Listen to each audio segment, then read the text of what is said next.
الله وبركاته. اليوم راح يكون عندنا مشتريات أنا من H&M. اشتريت أشياء كثيرة من H&M، مو كثيرة يعني 4 أشياء، لأن مو كنت هذه كنت محتاجتهم ولقيتهم هناك. أوكي، أول المنتج اللي هو كان باين بالمقطع الأول اسم المنتج. كل منتج بيطلع اسمه بالشاشة. دحين أوريكم اسمه والله استنوا، فليت ليبي كريم.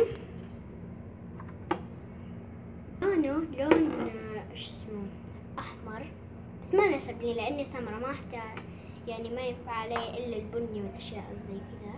دحين بيجيكم إياها.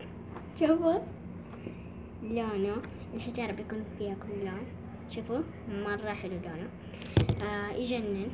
اوكي، هذا الشيء الثاني اشتريته. يجي هو ملمع شفاف زي راح هسه الشيء اللي قريته ملمع شفاف. اذا حطيتي روج بتلمعيه بتحطي هذا الشيء.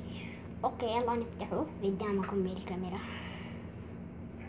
لا بحطه على يدي هنا يعطيكم لون، عشان انا حطيت اللون الاحمر بعدين حطيت على هذا وخرب صار لونه على احمر.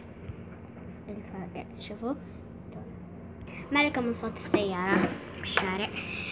اوكي، هذا اسم المنتج اللي هو ثالث منتج وقبل الاخير، اسمه نايل بلوس. مرة يجنن اللون وكذا، اسمه ظلاء مناكير. بوريكم دحين لونه حطيته هنا. شوفوا اللون، كمان حطه بيدي بس ما حيوضح لكم لو كان بيدي. بحط لكم هنا بعبوة المويه. شوفوا مرة لونه حلو، وانتم شايفينه هنا قدامكم لون مرة يعني هو من عندنا نحن فاتح، اما من عندكم غامق. اوكي، هذا ثالث منتج. نشوف المنتج الاخير واللي هو بالاستبعي. هذا اسمه كيف خلوني اعدل. هذا اسمه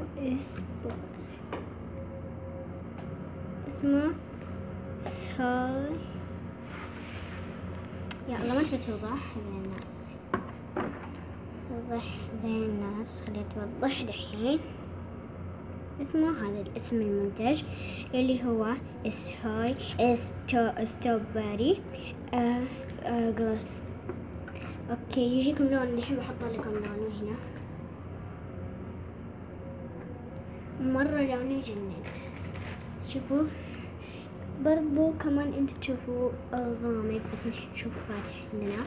هنلاقوا المنتج ده مرة حلو وسعره 15 ريال مدري ايش. اوكي هذا اسمه هذا اسم المنتج اللي بيشتري زي ما قلت لكم.